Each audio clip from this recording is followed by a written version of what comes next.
The world is changing. The energy crisis is one of the most critical problems we face today.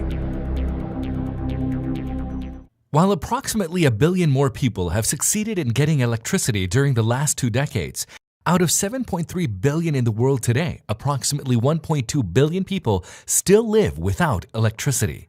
Moreover, 2.8 billion people lack access to clean fuel, and they have to rely on wood, crop waste, dung, and other biomass to cook and heat their homes. The most deprived region comes out of South Asia, where almost 30% people are without electricity. The World Bank predicts that to meet the global energy demand in 2030, current energy resources will have to be doubled. As of now, oil leads the global energy mix with over 31% share in overall energy supply, followed closely by coal at 29%.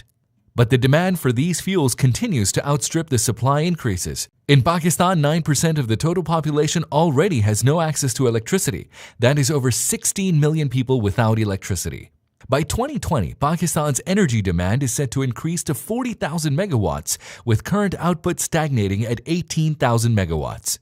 Alarmingly, the average growth rate in our energy supply for the past 5 years has dwindled at merely 0.5% versus a global average of 2.5%.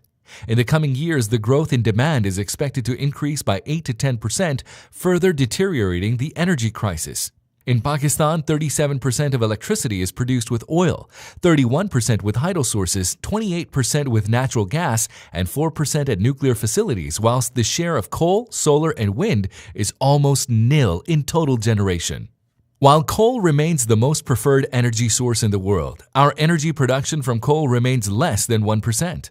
The energy crisis continues to impact all walks of life, impeding the GDP growth rate by up to 2 to 3%. So how do we become sufficient in our energy requirements and become competitive in the global economy? The world is changing. How are we?